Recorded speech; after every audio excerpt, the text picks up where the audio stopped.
Just a nurse. That's what Dr. Sterling called her the first time he saw her name on a patient roster. Just a nurse with trembling hands and a habit of staring at the floor. He didn't know she'd held a field hospital together for 11 hours under sustained fire. He didn't know that the scars hidden under her long sleeves came from shrapnel in Sanjin, or that her hands didn't actually tremble, they were steady as surgical steel the moment they touched a patient. Nobody knew. That was the point. That was the agreement Hannah Clarke made with herself the day she disappeared into civilian life and walked into Mercy General's psychiatric evaluation ward, swearing she'd never speak those years aloud again. But 3 months into her new life as a surgical floor nurse in Portland, she made a mistake. She spoke up. And that's when everything changed. Mercy General's fluorescent lights hummed their sterile song over linoleum floors slick with antiseptic, the smell of bleach mixing with something else, the low hum of an institution designed to save lives but run by people who'd never had to. Hannah moved through the surgical wing like a shadow at 7 a.m., her step silent on the tile, her presence so forgettable that doctors walked past her 3 times a day without ever learning her name. She wore faded scrubs that had faded twice more than the regulation set, her dark hair pulled back so tight it gave her a headache by noon, and long sleeves in Portland's humid summers because the scars on her forearms told stories she'd buried in a trunk at the bottom of her bedroom closet. The worn combat boots, the one she'd smuggled out of Kandahar Air Base 11 years ago, sat in her car, in the trunk under a spare tire, because throwing them away felt like betraying something sacred, and keeping them where anyone could find them felt like Russian roulette with her new life. In her hospital locker, a cracked ceramic mug that read "It World's Best Mom" in fading letters because her 16-year-old son Marcus had made it in 7th grade before she'd learned to lie convincingly about where she'd disappeared to between shifts. Beside it sat a dying succulent she kept forgetting to water, its leaves brittle as old paper, a perfect metaphor for a plant that needed sunlight and she kept locked in darkness. The hospital cafeteria smelled like burnt coffee and something institutional, the smell of 1,000 meals made without love, served on plastic trays to people who were too exhausted to taste them. Hannah ate the same salad every day, no dressing, paid in cash so there would be no paper trail, and sat alone at a table by the window where nobody had to look at her. Her nursing skills, though. That was a different story. That was muscle memory that refused to stay buried. A patient coding at 4 a.m. meant her hands moved on their own, 14-gauge angiocath needle in on the first try, every time, because her body still remembered the trauma bays in Sanjin where you got one chance before the patient bled out.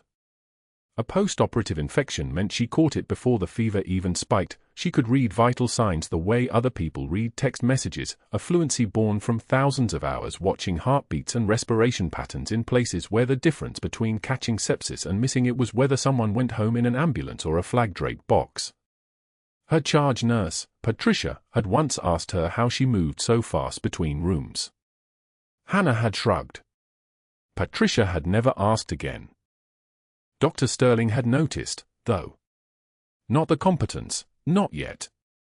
He'd noticed her the way a predator notices movement in peripheral vision. Sterling was the surgical department head, a man with silver hair that looked like it had been poured from molten metal, a Rolex Submariner that cost more than Hannah's annual salary, and the kind of confidence that came from knowing exactly which administrators had stock portfolios that benefited from inflated charges and unnecessary procedures. He'd been running a quiet empire for 7 years, friendly medical device supplier representatives who sent cases of expensive equipment that got billed at triple markup, kickback schemes that moved money through shell companies in Delaware, relationships with anesthesiologists and surgeons who looked the other way in exchange for speaking fees at conferences that never actually happened.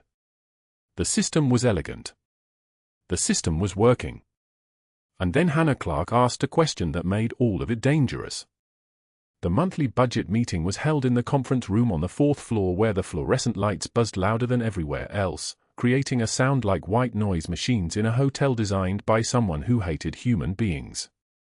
There were 7 people around the table: Sterling, the hospital CFO named Brennan, 2 surgical nurses including Hannah, the materials manager from supply, and a representative from Meridian Medical Solutions whose name tag read Kevin Pierce and whose hands shook slightly when he held his coffee. Sterling was presenting the quarterly equipment expenditures, his voice smooth as oil on water, talking about optimized patient outcomes and premium device specifications and vendor relationships that ensure we're using the absolute gold standard of care. The 4-pump line item caught Hannah's attention. $47,000. She'd been staring at the spreadsheet on her laptop, the numbers arranged in columns, and something in her muscle memory, the part of her that still inhabited a world where every dollar meant another field dressing, another 4-bag, another life, had made her look twice. She knew 4 pumps. She used them 40 times a shift. The standard Baxter Sigma Spectrum pump cost about $4,000. The advanced model with wireless connectivity was $5,500. She'd verified this by pulling up the manufacturer's pricing on her phone during lunch, moving through the hospital hallway like she was just checking messages. Her hand went up. Quietly. Not aggressive. Just fingers extended, a gesture so small it almost didn't register. Sterling's eyes found her instantly, his expression the way a hawk's expression changes when it locks onto prey. Yes, Hannah. She'd been at Mercy General for 3 months. He'd just called her by her first name for the first time. She didn't like how it felt in his mouth, possessive, the way you say my when you mean mine. The 4-pump line. Her voice barely traveled. It was the consequence of 5 years of therapy and medication and learning to shrink herself small enough that she wouldn't explode. That's $47,000 for Q4 alone. What's the unit cost? Kevin Pierce's hand trembled more visibly. Brennan, the CFO, suddenly became very interested in something on his laptop screen. Sterling's smile didn't change, but something shifted behind his eyes, like a door closing on a room where you weren't supposed to look. The Meridian Precision Pump is a specialized device, Sterling said. His voice had the texture of stainless steel. It includes integrated monitoring, connectivity protocols, and... How many units? Hannah had been trained to ask precise questions in environments where imprecision got people killed. The question came out crisp and clean and professional and absolutely, catastrophically unforgiving. Kevin Pierce answered instead. We're providing for units per quarter at the Meridian package rate. For units at $47,000. Hannah was reading from the spreadsheet. Math was math. Numbers didn't lie, even when everyone else in the room did.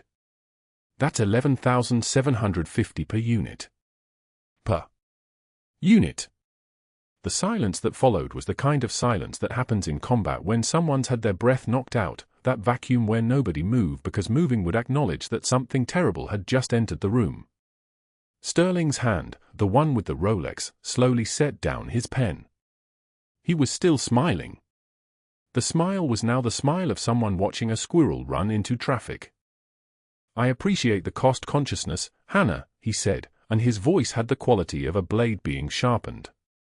But these devices come with vendor support, training protocols, and integration packages that justify the premium. Our patients deserve the best. What he meant was, sit down. Shut up. Never ask a question in a room full of people again. What he didn't say was, I will destroy you for this. Hannah nodded. Didn't argue. Didn't push. She just made a note on her laptop and looked away, the way a satellite loses signal. But Sterling was already calculating. He'd been in this game long enough to understand the threat matrix. One nurse asking about equipment costs was a small threat. But one nurse who worked 4 times faster than anyone else, who caught infections before they bloomed, whose presence in a room seemed to reduce patient complication rates by measurable percentages, that nurse represented exposure. And Sterling had learned long ago that exposure was always a problem that could be solved. The meeting ended 5 minutes later. Kevin Pierce gathered his materials with the care of someone handling evidence. Brennan nodded to Sterling as they left, an acknowledgement of loyalty between people who understood how the game was played. And Sterling remained at the table for exactly 17 seconds after everyone else had left, his phone already in his hand, typing a message to his contact at the state licensing board, might need a pretext inspection. Compliance question. The text sent at 10:11 a.m. By 11:30, he'd made 3 calls to supply chain contacts who owed him favors. By lunch, he'd already decided which weapons to use against Hannah Clarke. What he didn't know was that his phone records would eventually be subpoenaed. What he didn't know was that those 17 seconds had recorded his expression on a security camera he thought had been disabled 3 years ago. What he didn't know was that Hannah Clarke had survived worse than professional destruction, and that there were people in the world who would move mountains when they learned who she really was. But on that morning at 10:48 a.m., in a hospital in Portland, Sterling stood up from the conference table with the confidence of a man who believed he controlled everything. He pressed the button for the elevator. He straightened his tie. He had no idea that the woman he'd just marked for elimination was the same woman who'd held a field hospital intact under sustained Taliban fire, who'd refused extraction for 11 hours, who'd earned a Navy Cross not because she was brave but because she'd made a different choice every time, the choice to stay when leaving was possible, to act when silence was permitted, to demand that her hands matter more than her rank. 3 months later, she would save his life. But that was getting ahead of things. At 3 p.m. that same afternoon, the surgical ward received a VIP admission through the back entrance reserved for high-priority cases. The paperwork came with a classified routing number and a flag that meant administrative silence, the kind of patient who arrived with federal paperwork and no questions asked. His name was James Rhodes. He was a Navy captain. He'd been transferred to Mercy General because the surgical wing had a reputation for excellence that meant something to people in certain circles, and because the Navy had made a discreet call to hospital administration that essentially amounted to, "This man's care matters." The paperwork included a seal that meant questions weren't just unwelcome, they were federal violations. Hannah was finishing a medication round when the patient rolled in, a man somewhere in his 50s with the kind of presence that made the air pressure change. He had grey at his temples and a scar that ran from his left eye down to his jawline, a scar that told its own story about roadside explosives and a lot of luck. His post-operative orders said, monitoring for complications from abdominal surgery performed at an undisclosed location, pain management with restricted narcotics, and absolute confidentiality. The Navy captain was placed in a private room at the end of the surgical ward, and a detail of 2 officers rotated at his door. Rhodes' first surgery went clean. Uneventful. The kind of procedure where a patient wakes up in recovery and the nurses whisper prayers of thanks that nothing went wrong. But on his 3rd day post-op, his wound started moving in a way that meant something wasn't right. His abdomen was tight. His breathing was shallow. His O2 sat hadn't dropped yet, still showing 97% on the monitor, but Hannah could tell just by watching his chest rise and fall that something mechanical had changed. The way his shoulders elevated with every breath. The way his jaw tensed. She went into his room at 6:06 a.m., during the shift change when staffing was thinnest and the hospital seemed to pause between night and morning. "How are we today, Captain?" Her voice was the practiced calm of someone trained in crisis communication. No drama. No panic. Just efficiency wrapped in courtesy. "Better," he said, but his voice was tighter than it had been yesterday. She listened to his lungs. Left side clear. Right side quiet. Too quiet. She pressed her fingers against his abdomen, feeling the rigidity, the resistance. She knew what this was. She'd seen it before in places where antibiotics didn't come in sterile packages and treatment meant moving fast or moving the patient to grave registration. Tension pneumothorax. The lung had collapsed. Air was trapped between the lung and the chest wall, and if it kept accumulating, his heart would stop. "I need to do something," she said. "You're going to feel pressure." She moved to the supply cabinet with the economy of motion that only comes from knowing exactly where everything is. 14-gauge needle.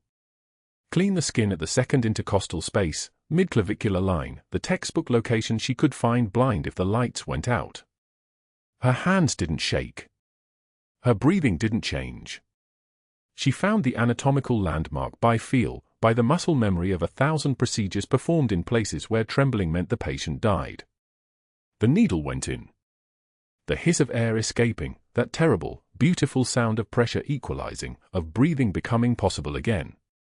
His O2 sat was already climbing. 94, 96. 98. Better, she asked. Much, he said. But he was staring at her in a way that made her understand he'd seen something.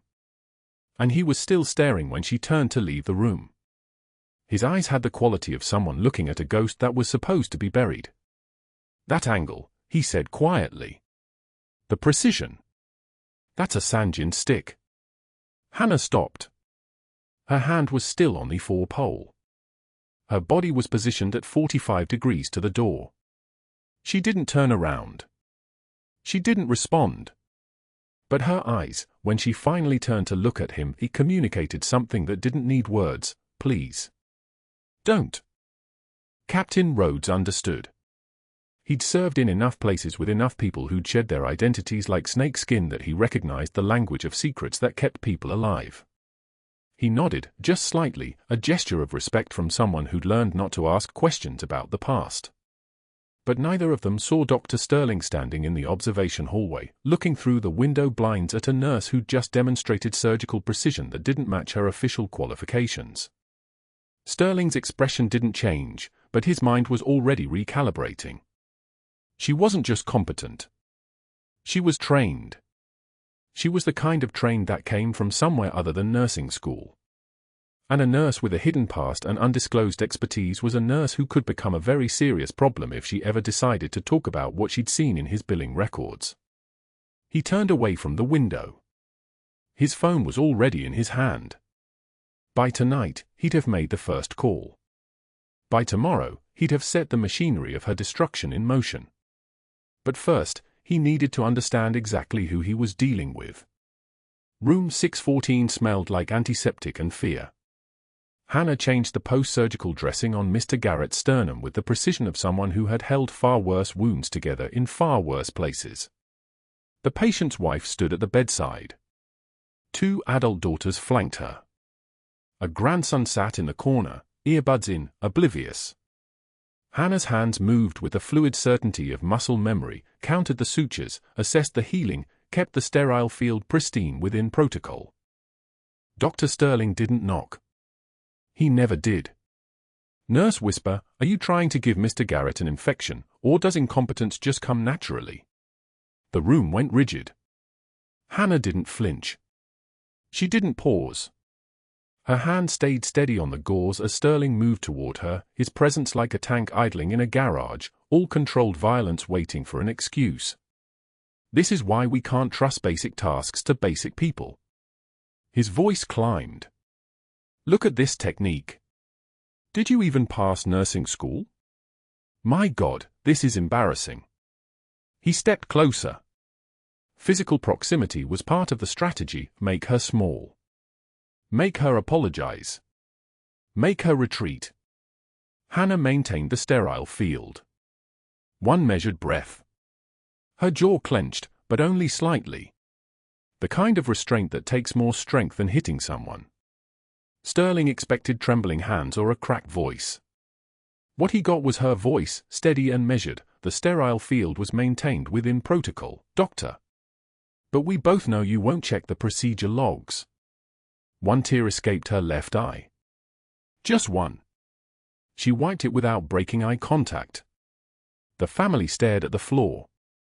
Mr. Garrett's wife looked away. Sterling's jaw tightened, not with victory, but with the frustrated recognition that his humiliation had landed on stone. She wasn't breaking. She wasn't cracking. She was just accepting. Taking it. Moving forward. That was worse for him. Rage at least gave him something to work with. 2 days later, the break room became a geography of abandonment. Hannah entered at 1,300 hours with her lunch in a paper bag, her scrubs still damp from the morning shift. The conversation stopped mid-sentence like radio static cut off. Nurse Patel, mid-story about her daughter's soccer tournament, grabbed her coffee and left without eye contact. Nurse Rodriguez suddenly remembered paperwork she needed to file. Within 90 seconds, Hannah sat alone at a table meant for 12, her sandwich unopened, while whispers carried from the hallway with the precision of a carefully orchestrated campaign. Sterling says she's been making medication errors. Patient safety risk. Liability nightmare. I heard he's documenting everything. Hannah didn't eat.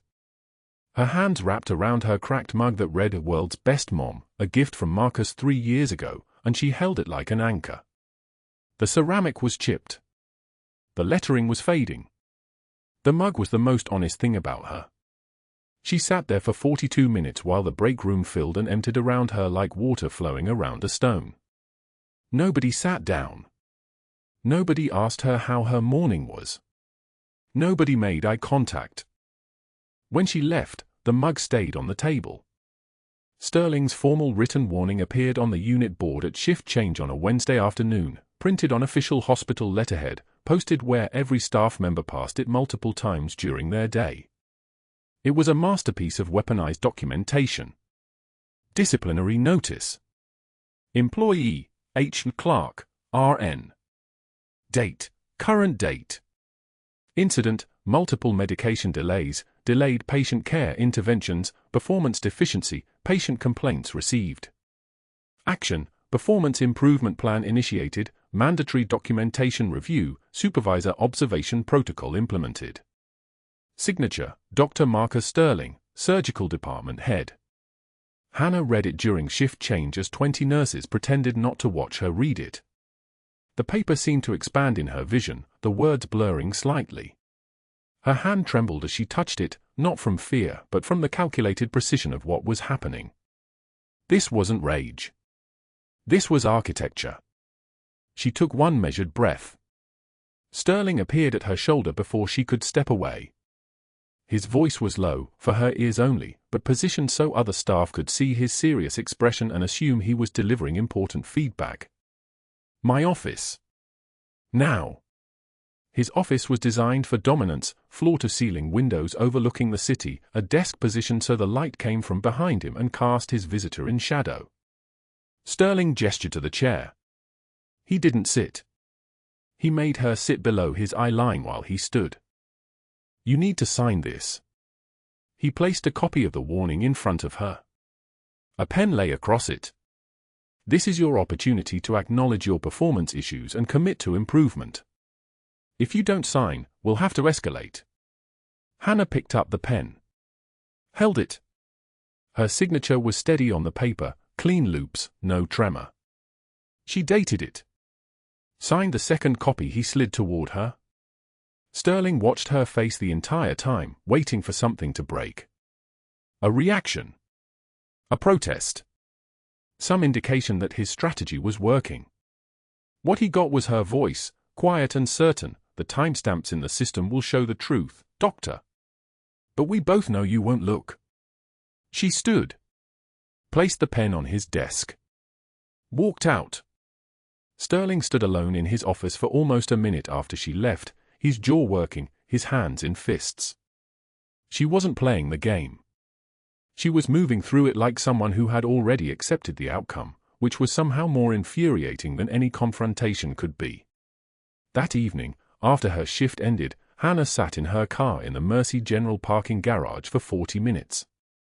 The concrete walls amplified every sound, distant traffic, the electronic beeping of vehicles reversing, the rain beginning to fall against the windshield like applause at a funeral.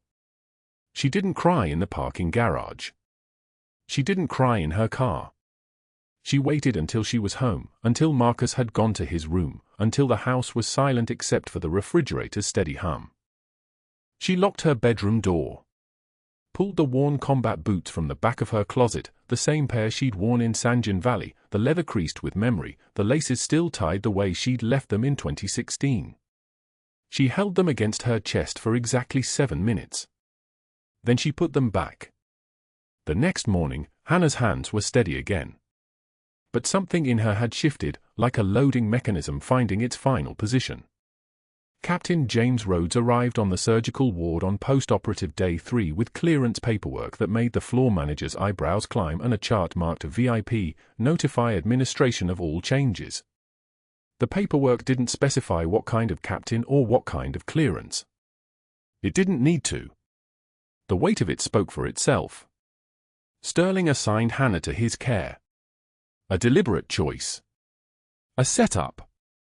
Put the already damaged nurse with the high-profile patient and wait for something to break. One medication error.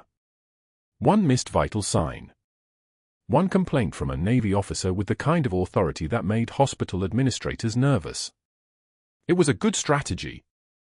It relied on not knowing what she actually was. Rhodes began deteriorating at 1,430 hours, subtle at first. Restlessness. Then tachycardia. Then the finding that changed everything. Hannah was doing routine post-op vitals when she saw it, tracheal deviation. She knew the symptoms before she saw them, knew them from a field hospital in Helmand Province where she'd learned to read a body the way other people read maps. Absent breath sounds on the left side. Jugular vein distension. Oxygen saturation 78% and dropping. Tension pneumothorax. The kind of injury that kills people in minutes if you wait for permission. Hannah's hand stopped shaking. The world narrowed to 200 milliseconds of decision-making. She didn't call for Sterling. Didn't wait for orders. Didn't announce anything. She moved to the supply cabinet with the economy of motion that comes from having done something 10,000 times, and she assembled what she needed, a 14-gauge angiocath needle, alcohol prep, her hands already counting ribs with fingers that knew exactly where they were going. Second intercostal space. Midclavicular line. Muscle memory took over. The needle went in with a precision that no amount of civilian nursing training produces. The hiss of air escaping from the pleural space was audible, urgent, necessary. Rhodes' oxygen saturation climbed immediately, 78 to 82 to 88 to 92 to stable. His color returned. His breathing eased. The tension released from his face. He stared at her with eyes that suddenly saw everything. "That's a Sanjin stick," Rhodes whispered, his voice barely audible. "I'd recognize that angle anywhere, Chief. You're the medic from the stories." Hannah went white. Her hands, which had been steady as surgical lasers 2 seconds ago, suddenly felt exposed. She glanced toward the door. Moved closer to him so her voice wouldn't carry. "Please," she said. "No one can know. Please." Rhodes saw something break in her expression, not fear of death, but fear of discovery. Fear of the past finding her in a place where she'd tried to disappear. He understood the calculus instantly.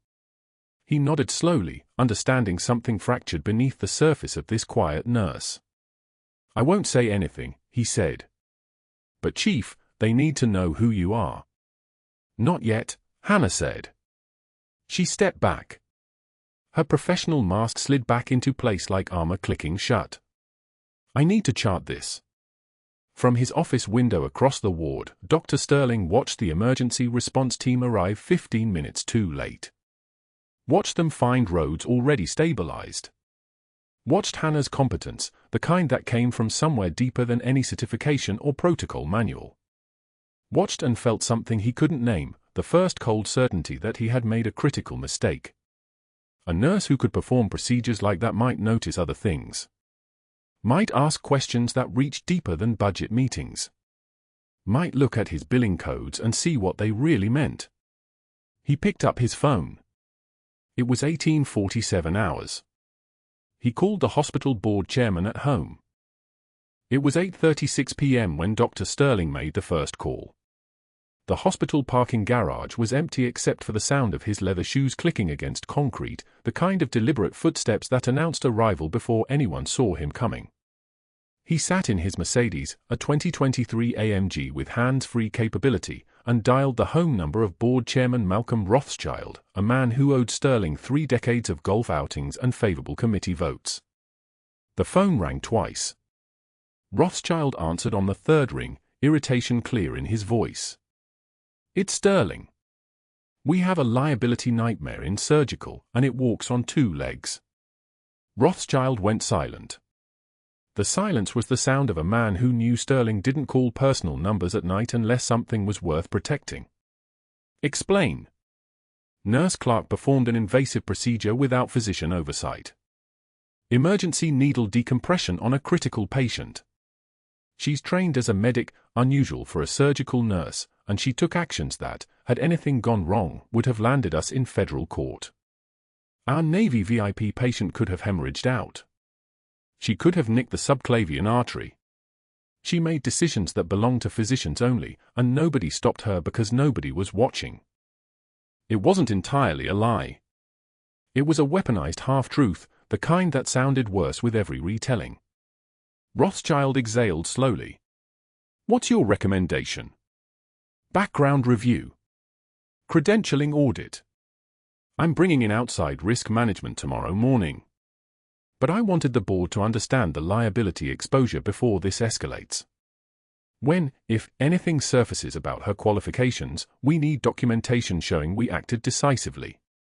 Protective, not reactive. How serious? Serious enough that I've already contacted her references. The lie was easier the second time. Sterling had spent his morning on the phone with 3 names from Hannah's application.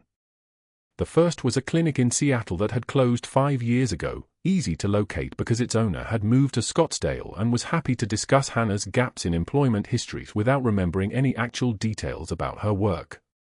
The second was a private practice whose receptionist transferred him to a voicemail. The third was a staffing agency that had processed dozens of nurses and remembered nothing except she was quiet. Kept to herself. Unusual medical knowledge for a regular RN. Sterling planted seeds in each conversation, small insinuations that bloomed into doubts. We're just conducting a routine background check, but we're noticing some inconsistencies in her timeline. Has she ever mentioned deployments abroad? Long periods away from civilian practice? The words hung in the air like poison, and by the time he hung up the phone, Hannah Clarke's credibility was a bruise that would only darken with time. I'll support whatever you need, Rothschild said. Keep me updated.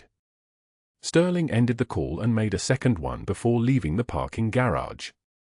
The number belonged to Marcus Whitmore, a consultant from Portland Risk Strategies, a man who had buried a botched surgical case 3 years ago by retroactively recommending procedural changes that made the original error seem systemic rather than individual. Whitmore had sent Sterling a Christmas card every year since. He was a man who understood that favors had long expiration dates, and Sterling was calling in the debt. I need you at Mercy General tomorrow, 6 a.m., Sterling said. Credentialing review. Surgical nurse named Hannah Clarke. I need documentation that she operates outside her scope, and I need it clean. Nothing that looks personal. Liability focus only. That's a short timeline, Whitmore said carefully. That's why you're being paid $30,000 for 16 hours of work. Whitmore was silent for exactly 3 seconds. I'll be there at 5:50. Sterling drove out of the parking garage at 8:52 p.m. Rain was beginning to fall, the kind that came in from the Pacific and hit Portland like a fist. He thought about Hannah Clarke standing at the nursing station, her hand steady while everyone else's trembled. He thought about the way she'd looked at him in room 614, completely unmoved by his public correction, a composure like ice that wouldn't crack. Most nurses shattered when you applied pressure. Most people crumbled. But Hannah Clarke had simply blinked, and in that blink, Sterling had recognized something he didn't have a name for. Something dangerous. He would change that. By tomorrow evening, Hannah Clarke would be a liability in written form. A paper trail. A documented threat to hospital operations. By the time his outside consultant was finished, her credibility would be a skeleton in an unmarked grave. At Mercy General, Captain James Rhodes lay in recovery room 612, conscious and watching the monitor beside his bed pulse with his own heartbeat. The needle decompression Hannah had performed had left no external marks. The angiocath was smaller than a ballpoint pen, but it had saved his life. 60 milliliters of trapped air had been killing him 1 minute at a time. Her hands had known exactly where to go. The angle.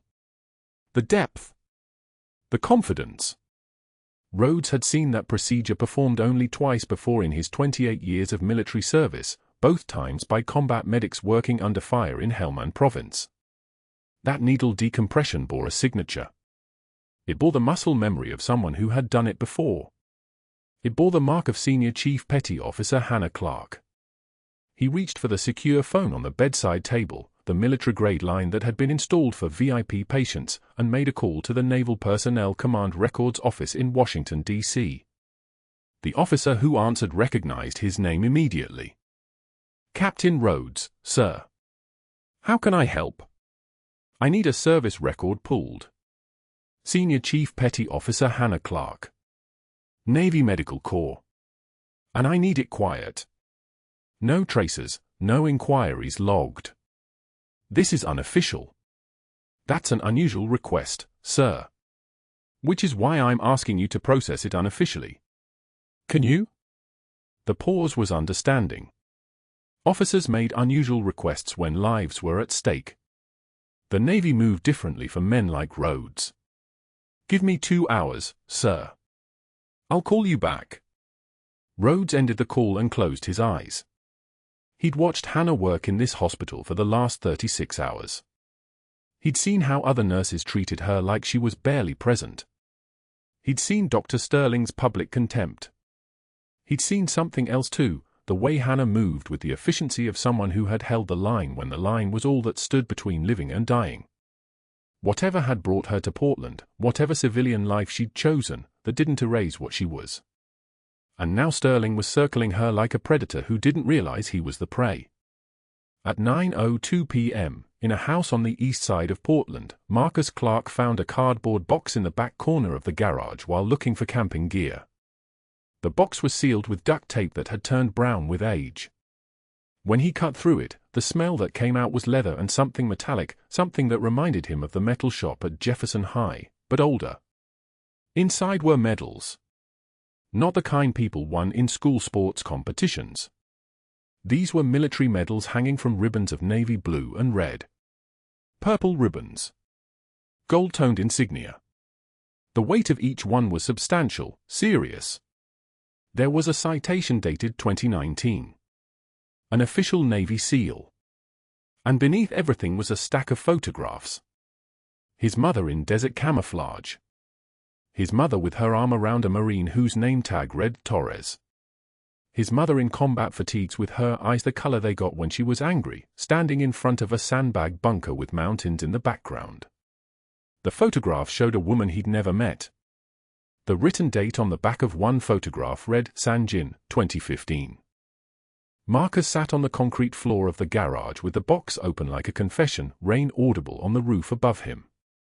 His mother had spent the last 5 years telling him she'd retired from healthcare. His mother had spent 18 years living in their house in Portland like she was just passing through. His mother had lied about everything that mattered. He didn't understand what he was looking at, but he understood that it was the answer to a question he'd been asking since childhood: who was his mother, really? The answer was written across these photographs in uniforms and in the weight of medals that belonged to someone else entirely. Back at Mercy General, the fluorescent lights overhead hummed their mechanical song, steady and unchanging. Hannah Clarke moved through the third-floor surgical ward on her 6 p.m. to 6 a.m. shift, checking vital signs on 6 patients.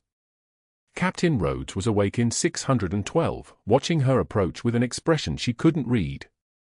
She reached for his chart and saw that someone had documented his positive comments about her medical skill in the notes section. Her pulse quickened. Documentation was evidence, and evidence could be used as a weapon or a shield. She read, patient made positive comments regarding nursing care quality. Patient attributed his stabilization to expert technique.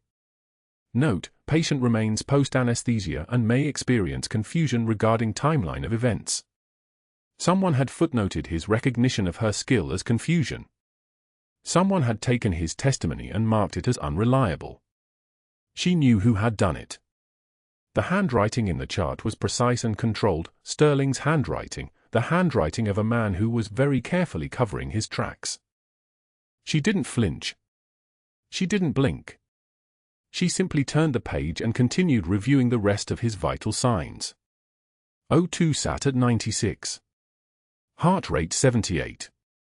Blood pressure 122/81. Stable. The needles on the machines told the truth even if the charts didn't. "How are you feeling, Captain?" she asked. Like someone saved my life, he said quietly. And like someone's trying to erase it from the record. She looked up at him, and for a moment, just a moment, her composure wavered. But she caught it and rebuilt it, brick by brick, the way she'd learned to do in Sanjin when the incoming fire was close enough to make you pray. I'm going on break, she said. I need some jello. She didn't wait for his response. At 9:27 p.m., Sterling sat in his office on the 4th floor with the door locked and made a third call.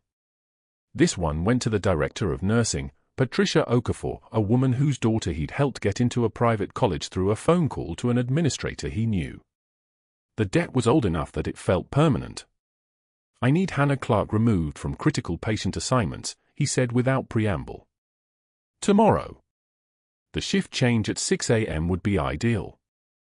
Move her to routine post-operative checks, observation monitoring, documentation work. Make it look routine.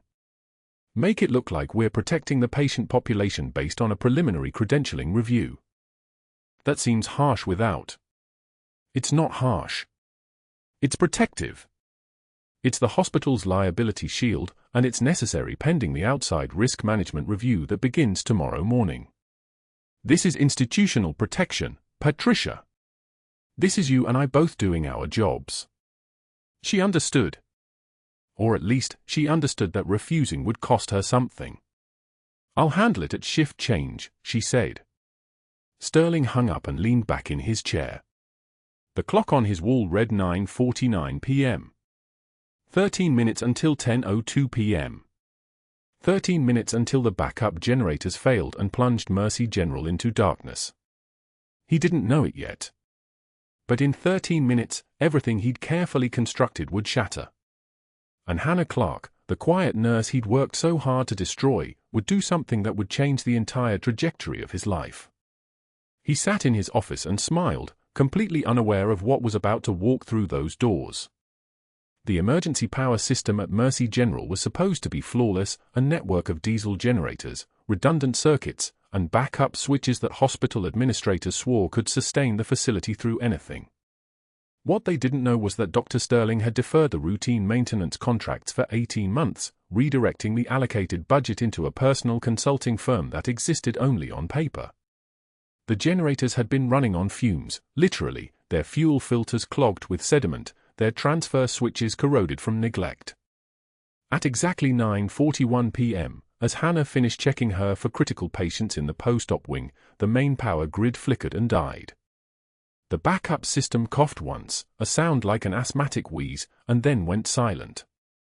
Every light in the surgical wing vanished into absolute darkness. Hannah's hands didn't hesitate. Neither did her breathing. She'd worked in worse light conditions with worse odds, and those instincts don't retire. She heard the chaos beginning, someone screaming 3 rooms down, the intercom crackling with panicked voices calling for maintenance, the sound of running feet on tile echoing like gunshots through the corridor. The ventilators, all of them, had switched to battery backup mode, their alarms beginning a high-pitched wail that would drain their power sources in less than 2 hours. For critical patients. For reasons she wasn't walking toward the stairwell with everyone else. She pulled her phone from her scrub pocket and activated the flashlight. The pale beam caught dust particles in the air like snow falling in reverse. In room 612, Captain Rhodes was post-operative, 36 hours out from abdominal reconstruction, still heavily sedated, still on full mechanical ventilation. The monitor beside his bed was dark. Dead weight. Hannah moved into the room with the economical precision of someone who had done this before, where before Mentor Field Hospital in Sanjin Valley, November 2009, with artillery rounds landing close enough to vibrate the tent poles. She squeezed the manual ambu bag, a soft, rhythmic compression that would keep oxygen moving into Rhodes's lungs until the backup generators kicked in or until her arms gave out. Whichever came first. She left Rhodes bagging at a rate of 12 breaths per minute and moved to room 614, where Mrs. Chen, 68 years old, had come in with a perforated bowel. Mrs. Chen's eyes were open now, terrified, her oxygen saturation dropping as her ventilator failed to deliver. Hannah's hands moved without conscious direction. She unhooked the ventilator, grabbed a manual bag, and began the same rhythmic compression. Her phone balanced against Mrs. Chen's pillow cast its light upward, creating shadows that made the nurse look like something carved from stone. "Mrs. Chen, you're safe. I'm here." 8 words. All that needed to be said. The elderly woman's hand found Hannah's sleeve and gripped it like it was the only solid thing in a collapsing world. In the hallway, Hannah could hear Sterling's office door slam, a sound like a gunshot in the darkness. Then came the mechanical click of a deadbolt engaging. She didn't look back. She didn't need to. She already knew where he was, locked in his climate-controlled office, probably calling the hospital's emergency line, probably delegating survival to people paid to care while he sat in an executive chair and watched the chaos unfold on his laptop. Hannah had 3 more patients who didn't have that option. She moved to room 608, where Mr. and Mrs. Torres were sharing a room with their grandson asleep in a cot between them. Mr. Torres had suffered a massive stroke 2 days ago and was ventilator-dependent. His wife stood frozen in the darkness, her face a study in incomprehension. Hannah didn't ask for permission. "Mrs. Torres, I need you to take this bag. Squeeze slowly, like this." She guided the woman's hands, showed her the rhythm, adjusted her grip until the motion became automatic. Muscle memory transferred like code through touch. Mrs. Torres's hands began their life-saving work. Around her, the smell of antiseptic mixed with the metallic scent of fear sweat and the peculiar staleness of a hospital ward cut off from its mechanical heartbeat. Hannah could hear Mrs. Torres's grandson asking what was happening, and Mrs. Torres's voice, wavering but determined, telling him they were helping Grandpa breathe. Hannah moved to the 4th room. This was the critical one. Room 610 held a 32-year-old man named David Liu who had come in that afternoon with blunt force trauma to the chest after a car accident. The initial assessment had seemed stable, 3 fractured ribs, bruising, but his lungs had seemed intact. Seemed.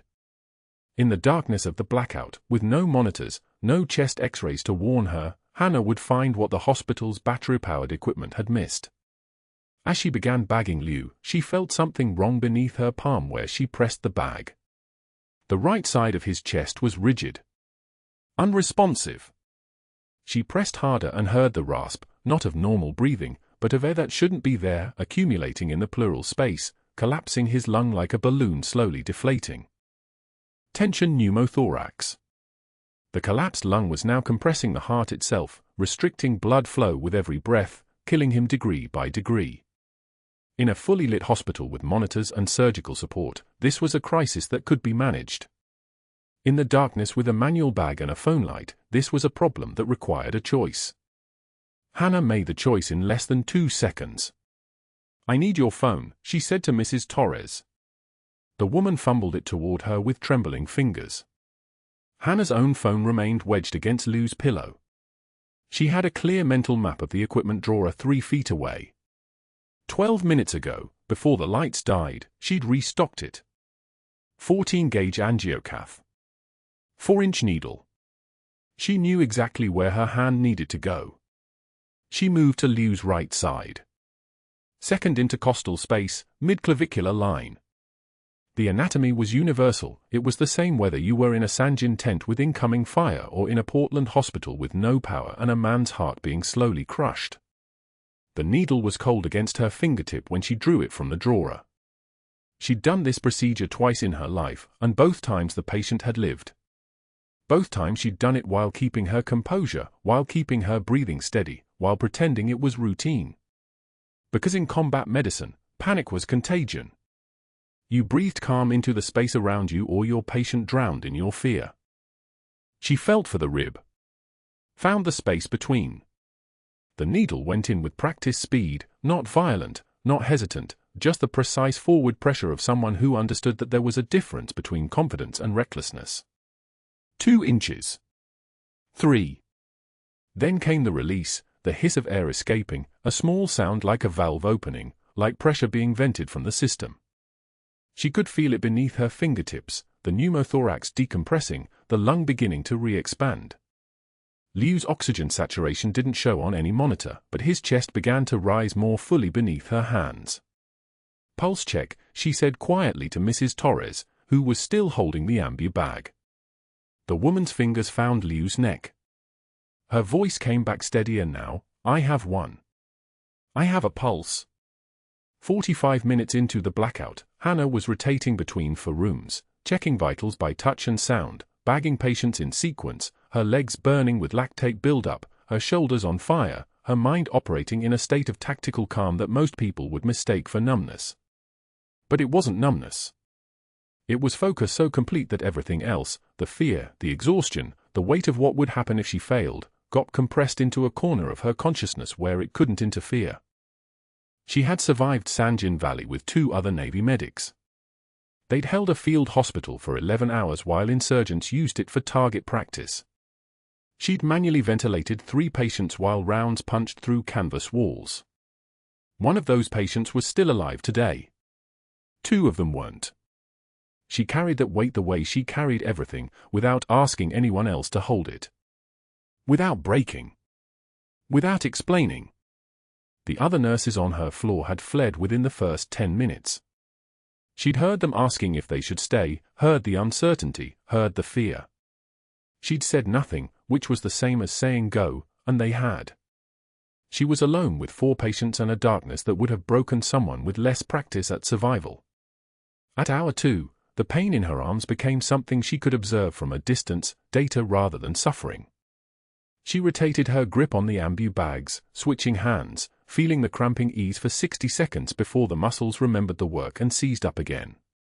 Captain Rhodes had awakened enough to watch her between bags. His eyes tracked her movements with the recognition of someone who had seen combat medicine from the other side of the gurney. Once, when she was checking his oxygen saturation by caressing his fingernail bed and watching for color, he whispered, "You're going to kill yourself doing this." She didn't answer. She didn't have enough words left for conversation, and he already knew why she wasn't stopping. Hour 3 was different. It wasn't better or worse, just different, the point where the body stops complaining and enters a space of pure endurance. Hannah had read somewhere that the human capacity for suffering was actually unlimited, that people could hurt indefinitely if they had a reason to keep going. She had 4 reasons. She had 4 people whose last breath wouldn't come from starvation of oxygen because she was tired. At 11:27 p.m., with 13 minutes until the 3-hour mark, she heard a sound that stopped her mid-rotation, the electrical system coming back online. A distant hum. Fluorescent lights flickering. The ventilators on the 4 beds coming back to mechanical life with their practiced beeps and whooshes. The monitors glowed to life, displaying the vitals she'd been tracking by touch and sound and instinct.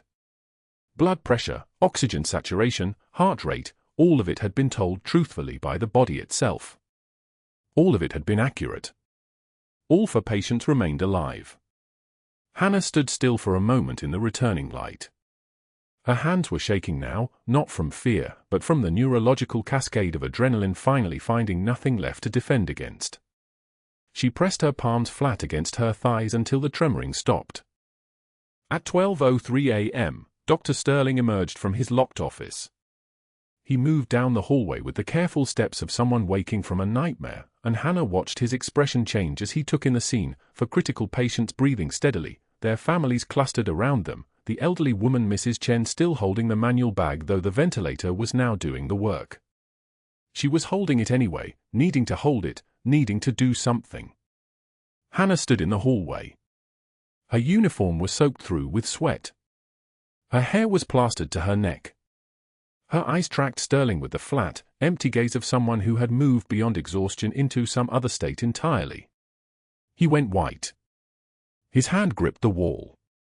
Because standing there in that hallway were at least a dozen witnesses, nurses from the lower floors who had come up when power returned, families of patients, staff members who had started returning from their panicked evacuation. And every single one of them had heard something during those 3 hours. They'd heard Mrs. Torres's voice calm and capable, guiding Hannah's hands. They'd heard the quiet certainty of orders being given and followed. They'd heard, most damningly of all, the sound of Dr. Gregory Sterling's office door locking from the inside, and the silence that had followed, the silence of a doctor choosing hiding over his oath. Sterling's eyes met Hannah's. For one moment, she saw something flicker across his face, an understanding that he had made a calculation error so profound that it might be unfixable. Then his expression closed, and he turned and walked toward his office with the rigid posture of a man considering his options. He would make those calls throughout the night. By 12:13 a.m., he would have the board chairman on the phone, feeding him a narrative about protocol violations and dangerous scope creep. By 3:15 a.m., he would be in his office trying to delete security footage, unaware that the hospital's system recorded everything, unaware that someone was watching. By 6:13 a.m., Hannah would receive a termination letter, handled with such cold efficiency that no one in HR could quite meet her eyes. The letter would cite unauthorized medical interventions beyond the scope of nursing practice and deviation from hospital protocol during emergency situations. But that was still hours away. Right now, at 12:03 a.m., in the fluorescent light of the surgical wing, Hannah Clarke stood in front of Captain Rhodes, who was weeping silently, understanding exactly what he had just witnessed. She was already moving toward the break room, because she needed to sit down before her legs decided to leave the building without her. "Where are you going?" Rhodes whispered. "Break," Hannah said quietly. "I need some coffee." The room went dead silent. Then Captain Rhodes, with tears streaming down his face, began to laugh, not because anything was funny, but because in that moment, hearing the bone-dry certainty of that statement from a woman who had just held back the darkness with bare hands and will, he understood the true definition of composure. It wasn't the absence of feeling. It was the presence of something stronger than the feeling. It was the choice to keep moving. She would have the entire hospital aware of what had happened before sunrise. She would be fired before lunch. But right now, in this moment, she was going to sit in a break room and drink terrible coffee and let the adrenaline finally leave her system. Behind her, Captain Rhodes watched her move down the hallway with the distinctive gait of someone who had walked through war and simply kept walking. The rain started at dawn, the kind that hammers Portland streets like it has something to prove. Hannah had been fired for 4 hours. Her cardboard box, the one containing her cracked world's best mom mug, a dying succulent, a photograph of her Sanjin platoon with half the faces crossed out in fading ink, and the combat boots she'd kept hidden in her car trunk, sat on her kitchen counter, slowly dissolving at the edges. She didn't sleep. She sat by the window on Burnside Street and watched the city wake up without her, coffee cold in her hands, wondering if silence had been the cowardice Sterling accused her of. By 7 a.m., Dr. Sterling had already activated his network. His first call went to the hospital board chairman at his home number, a number that came with no pleasantries, only urgency. Sterling's voice was smooth as oil, unauthorized medical interventions during the blackout, protocols violated, a nurse operating far beyond her scope, patient safety compromised by her reckless decision-making. The board chairman listened, then made calls of his own. By 8 a.m., Sterling had contacted the state nursing board directly. By 8:11 a.m., he had called 3 of Hannah's references, names she'd provided years ago, people who now received carefully worded questions about her qualifications, her reliability, her history of independent thinking that might indicate an instability problem, a judgment problem, maybe even a psychological problem that should have been flagged earlier. What Sterling didn't know was that at 3:04 a.m., while he'd been locked in his office with his hands shaking and his heart rate climbing past 120, something had been happening on the servers 2 floors below him. Danny Ortiz, the IT specialist with a Marine Corps tattoo visible on his forearm and a clearance that went back to his days with 1st Combat Engineer Battalion, had been watching the hospital security feeds. He'd been watching since the moment the backup generators failed. He'd seen Sterling's silhouette move toward the administration wing. He'd seen the locked office door. He'd seen the 3 hours of nothing happening inside the room while outside, a woman without a title was keeping 4 people alive. At 3:04 a.m., as Sterling's panic spiraled into action, his fingers moving across the keyboard with the desperate precision of a man erasing his life, Danny had done something quietly revolutionary. He'd preserved every frame. All 17 cameras. He'd uploaded copies to 3 separate encrypted servers. He'd documented the timestamps. He'd written a report in language so clear that even a federal prosecutor could understand it. and then he'd made a phone call to the FBI field office in Portland with one simple statement: the hospital backup generator failure that occurred on Sterling's watch had been the result of years of deferred maintenance directly contrary to his recommendations, a negligence that had endangered patients and may have been intentional to cover up fraudulent billing during the crisis period. By 9 a.m., FBI agents were in motion. The hospital lobby at Mercy General normally existed in a state of quiet institutional calm, the soft beeping of monitors, the low murmur of phones, the smell of antiseptic and old coffee. By 10:15 a.m., that equilibrium had shattered like glass under pressure. News had spread through the hospital like electricity through water: federal agents. Investigation. Fraud. 3 FBI agents in dark suits entered through the main entrance, and their presence alone changed the air pressure in the room, made people's shoulders tense, made conversation stop mid-sentence. They were looking for Dr. Sterling. Sterling was in the administrative wing, in a meeting with the risk management consultant he'd bribed 18 months ago. When the page came through, report to the main lobby immediately. His face went pale before his brain even processed the meaning. The consultant beside him stood up slowly, his expression shifting from confidence to something closer to resignation. Sterling made a decision in that moment, the last bad decision in a chain of decisions that stretched back 5 years. He stood up, straightened his tie, and told himself he could talk his way through this. He had connections. He had power. He had the board chairman on speed dial. None of it would matter. The lobby erupted when they saw him. Sterling's network was unraveling in real time, and he walked into it blind. The board chairman was already there, his phone in his hand, his face set in the expression of a man who had just learned that his hospital's chief of surgery had been systematically stealing from his institution for half a decade. Beside him stood a woman in a black FBI windbreaker, her badge visible, her voice cutting through the lobby noise like a knife through water. "We have 6 months of wire transfers, doctor. We have recordings of your calls to medical device suppliers. We have testimony from your risk management consultant, who is currently cooperating with federal investigators in exchange for a reduced sentence. And we have something very interesting from your hospital IT specialist." Danny Ortiz emerged from behind the security desk carrying a laptop like a weapon. His voice was steady, almost cheerful, the kind of calm that comes from someone who had already seen the worst and simply kept walking. "Hey, document remember at 3:04 a.m. when you tried to delete the security footage from the blackout? The footage showing you locked in your office while patients died outside? Yeah, I preserved every frame. All 17 cameras. Also forwarded it all to the FBI, the state medical board, and local news." He opened the laptop. The crowd gathered around it like witnesses to something inevitable. On screen, Sterling's office door, locked from inside, timestamp 9:03 p.m. Audio of patient call bells ringing unanswered. 3 hours of footage showing Sterling sitting at his desk with his head in his hands while outside his door, Hannah's silhouette moved between rooms, a figure in motion while the man responsible for her destruction sat motionless. The hallway cameras caught her moving between rooms, caught her hand steady on critical patients, caught the needle decompression she performed on Captain Rhodes with the precise angle that only someone trained in combat medicine would know. The security footage caught everything Sterling had tried to erase, and now it was playing on a laptop in the middle of the hospital lobby in front of 40 witnesses. A nurse vomited into a trash can. Another nurse crossed her arms, her jaw tight, watching Sterling's face register the moment he understood that he had already lost. His carefully constructed world was collapsing in real time, and there was nothing left to rebuild with. The calls came fast after that.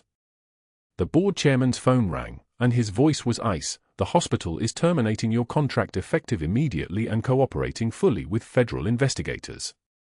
A medical device supplier called, his words clipped. "Our legal team advises we had no relationship with you, no documentation supports any arrangement, your claims of partnership are false."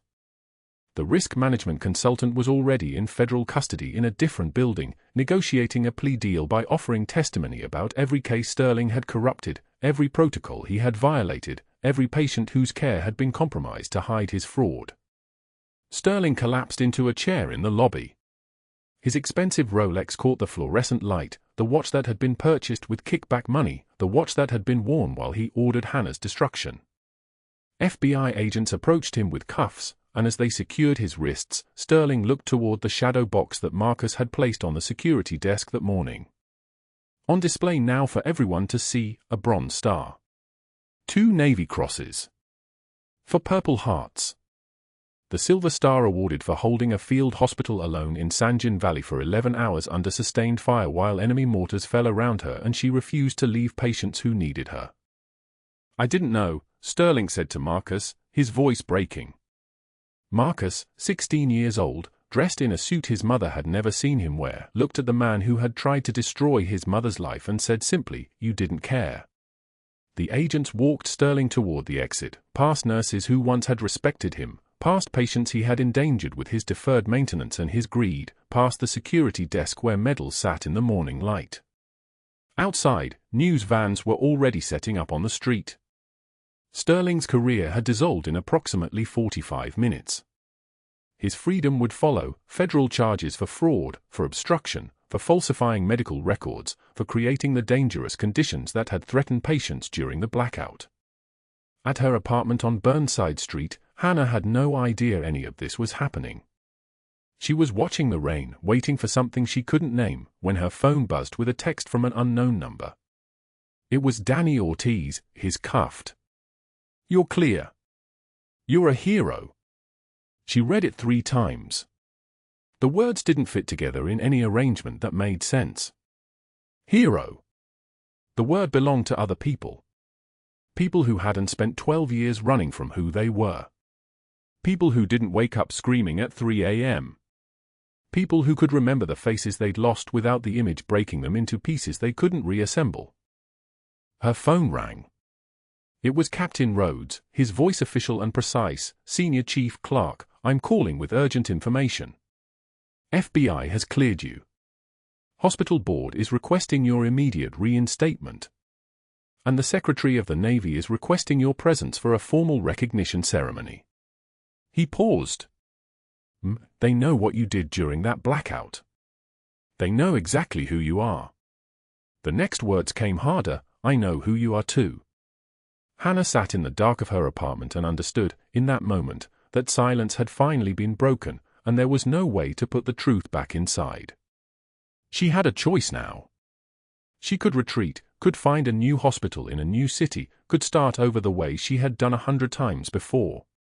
Or she could walk back toward everything she'd been running from, not the trauma, not the loss, but the part of herself that had never stopped being a warrior, even when she was standing in scrubs pretending to be nothing more than a quiet nurse pushing meds and keeping silence like a shield. Outside, the rain kept falling. Inside, a woman who had chosen invisibility for so long that she'd nearly forgotten how to be seen was about to make the decision that would change everything. The boot sat by her door. The medal sat in the hands of her son. The truth was spreading through the city like ripples in water.